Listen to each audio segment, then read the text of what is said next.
O'Shea Jackson Jr., a.k.a. Little Ice Cube, was on the Insight with Chris Van Vliet podcast this week, talking about his wrestling fandom.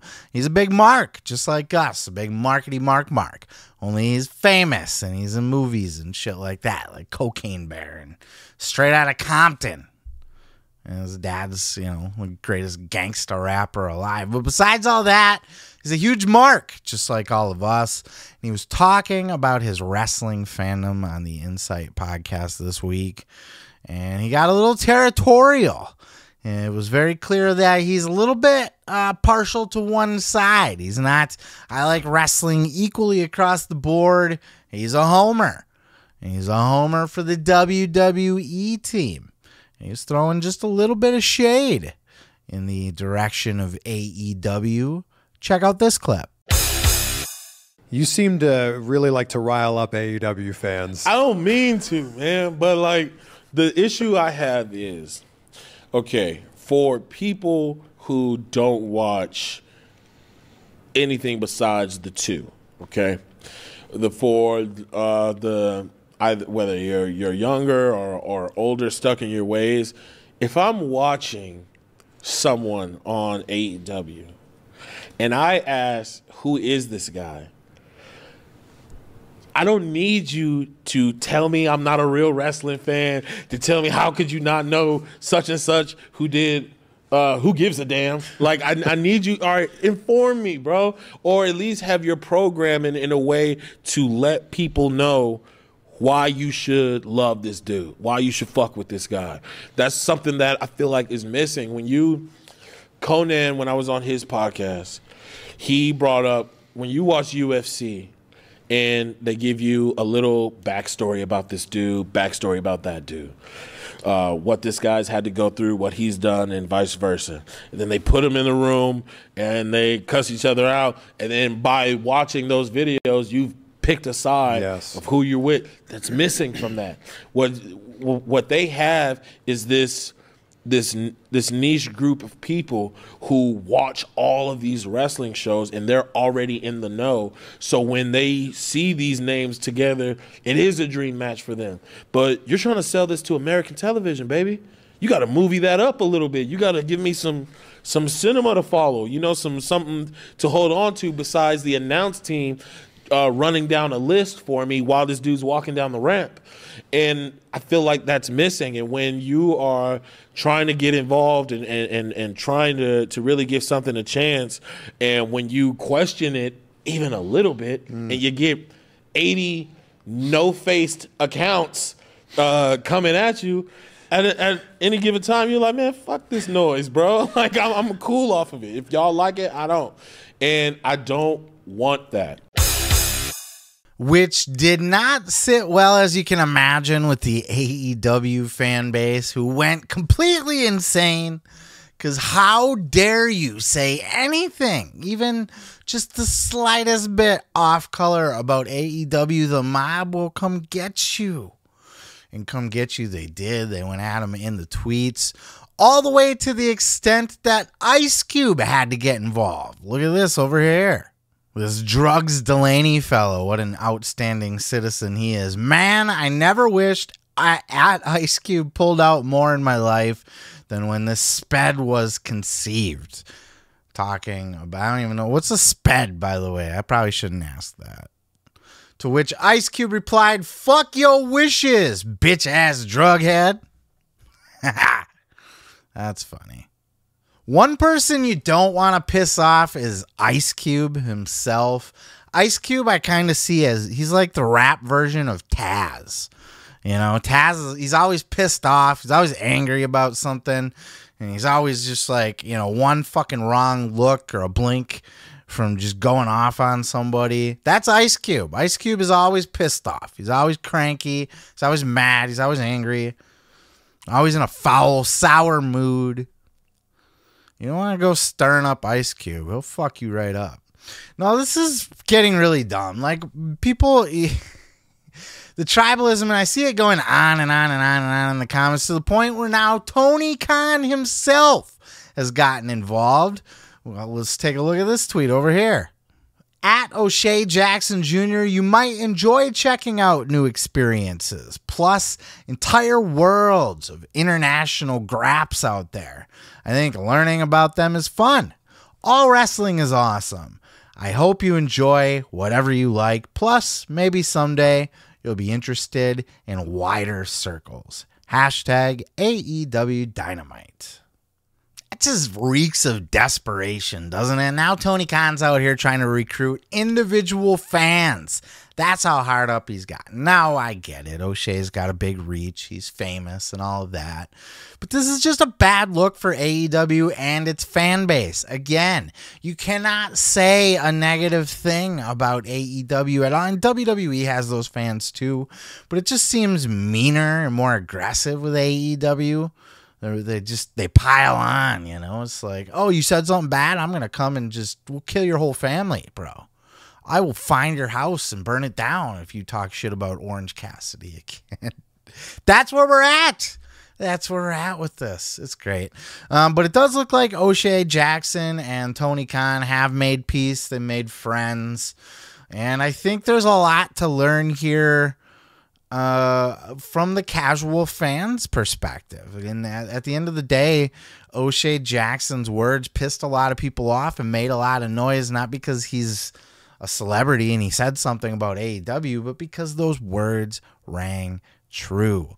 He doesn't know who half of these fucking people are on the TV. And then when you ask, like, who's this fellow, you get stomped on. Who the fuck, you call yourself a wrestling fan? You don't know who fucking Gizmo Yamamoto is from fucking All Japan 1993? Are you kidding? Come on, dude. What kind of wrestling fan are you? Okay, dude, I'm sorry. I asked I'm trying to learn. I'm trying. You can't get it all in from an Excalibur fucking promo while the guy's coming down the aisle. AEW has this problem of you should think this is a dream match. Everybody check out this huge dream match that we're booking. Between who? And this guy? Why? Who is that? I mean, it's a dream match. You should know, right? It's a dream match because he's a huge star in another country. Okay. Well, I mean, dude, that's awesome, but why is that a dream match for me here now? Why do I care? What's the story behind it other than, oh, this guy's got a big name in another country and he's facing this big name and I should just be marking out and fucking cooking popcorn and jerking off to it? Come on now. American wrestling needs a little bit more spice. He's right. It needs that flavor. It needs that Hollywood touch. You need to throw a little pizzazz on it. That's where AEW is missing the ball, amongst other things. I mean, it's a Tony Khan problem overall. But that's one of the other things, right? Is it's people call it indie-rific because it's using indie talent and it's expecting you to just know who these indie talent are. You should already know who all these people are, and you should be excited that they're in AEW now and they're going to face off. They're getting the big push, brother, for like a week. And then you've never heard of them anymore, and they're just left to fend for themselves.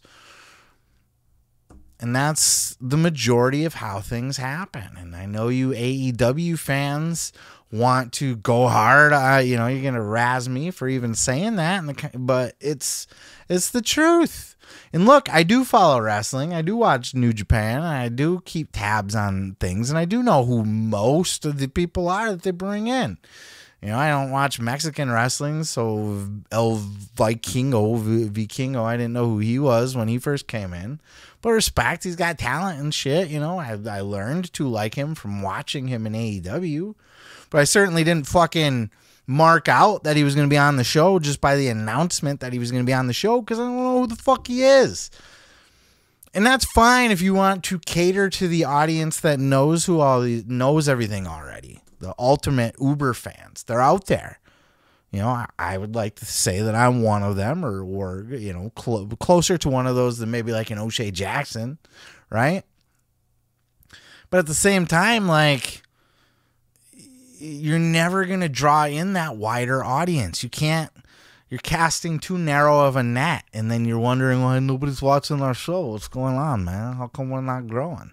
You're not growing because the audience isn't learning on your show. The audience is required to go do homework before they come to your show. And then you get like the Cliff's Notes or something from Excalibur. Oh, he's a fucking champion over there and he won this match and he's the youngest, blah, blah, blah. Okay, well, it's the first time I'm seeing him on my TV here. So let's maybe think of a different way to package him. I don't fucking know. I get it. And look, to an extent, I appreciate the difference because I don't want him to go full WWE where you pretend that no other wrestling exists either. There's a fine balance, you know, like I guess when like an Okada comes over or even a Minoru Suzuki, I think most people should be aware. Still even your casual WWE watching, that more than a million that you can't seem to hold on to. Those people might not know who Minoru Suzuki or Okada are. That's weird to say, but they might not know. They're certainly not going to know who LV Kingo is. And they're not going to get excited. Oh, let me fucking tune in to fucking Rampage on Friday night so I can watch this luchador guy. And I'm not picking on LV Kingo. I'm picking on anybody. This luchador guy or fucking Japanese guy or whoever the fuck guy. Canada guy. It doesn't matter. Watch unknown name guy that you've never heard of because you should have heard of him if you've read Dave Meltzer's dirt sheets. Don't you read Dave Meltzer's dirt sheets? Don't you follow everything on the internet everywhere? Look, man, I know I'm repeating myself now, and I know I'm pissing a lot of you people off. But there's a difference in the presentations, and when you're trying to figure out what the disconnect is, why people aren't watching, why you can't get over that million, and why you can't even barely get back to a million. Maybe you should look at that. They said the definition of crazy is doing the insane, doing the same thing over and over and over and expecting different results.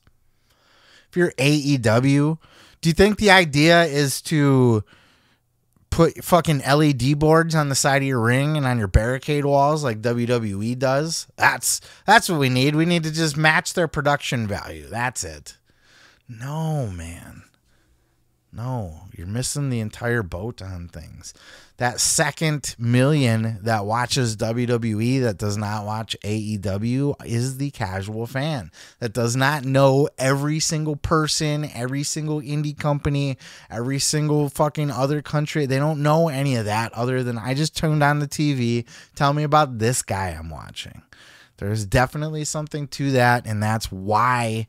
And you just to present the same exact product over and over and just be like, well, someday they'll get it. Someday they'll understand that this is where we're wrestling. Wrestling's worldwide. It's international. We got a title, the Intercontinental National Heavyweight Gimmick Schnavitz belt, right? Maybe, probably not. Nobody's going to eventually just learn to like it and learn more about it. You're expecting people to go out and get more cultured to the wrestling business, and then they will really appreciate an AEW. I think it's important to recognize an outside world. I think it's important to bring those people in. I'm not even criticizing that. But tell the stories.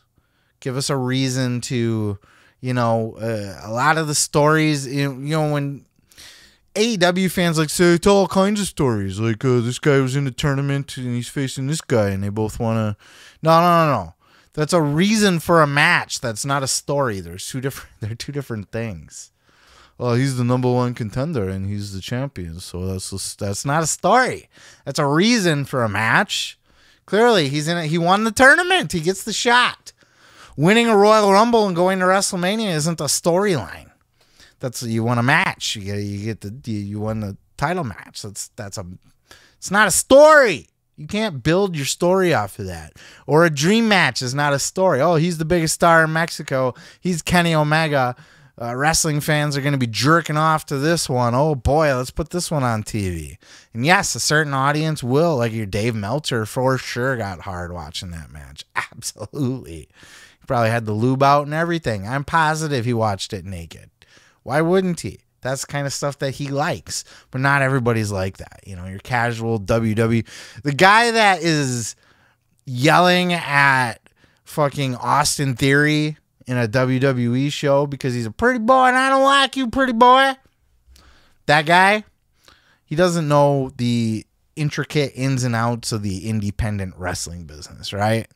He's a toothless hillbilly that wants to see some wrestling. It's still real to me, damn it. It's true. Those people exist. And you can't just snub them. Well, we don't want those fucking losers watching our show. And okay, well, good luck getting your second million. You have to appeal to casuals. People turn on the show, they don't know who half these guys are, and they can't buy into the characters because they're not telling any good stories. What do you think, this whole Swerve fucking Hangman Page Samoa Joe mess is compelling in any way, shape, or form? What about the year almost they spent telling the fucking devil story? Oh, that worked out great. It was Adam Cole the whole time, and he broke his fucking ankle, and now MJF's hurt, so neither one of them can even face each other. Oh, it's an injury bug if both of them. He could have pivoted. Adam Cole was hurt a long time ago. Could have been Britt Baker. It could have been anybody. Could have been anybody. Now AEW's brought in some new chick that used to be a writer for WWE, and she's in charge of story content. I don't know what her fucking title is. It doesn't matter. I don't have confidence that things are going to change. Look how many people we've heard that AEW's brought in. Oh, they brought in the dude from Fightful, Will Washington, to be a fucking... because he's a very smart wrestling fan, so he will be able to keep Tony keeping track of everything and making sense of everything, and keeping everything cohesive. Well, he hasn't made any kind of difference. Oh, Jimmy Jacobs came in. Oh, he's the genius behind the fucking Chris Jericho, Kevin Owens fucking segment, and just a brilliant creative mind, right? What's he done? What was the brilliant creative in AEW that since he's come in?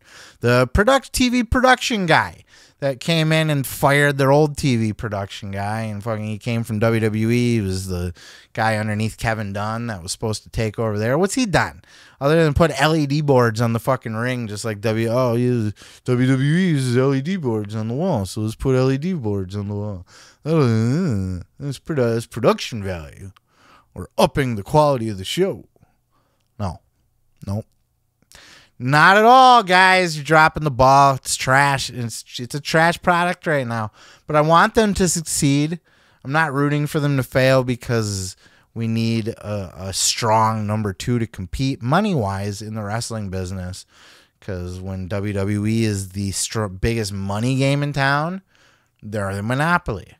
What are you going to go to TNA? Okay. Sure, go for it.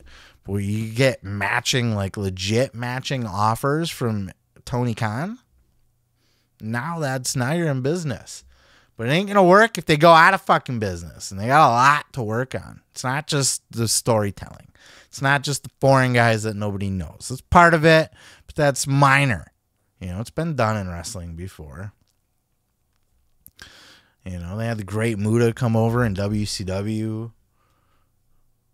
They had the fucking guys in the Royal Rumble and stuff like that. It's happened before. But it's also Tony Khan.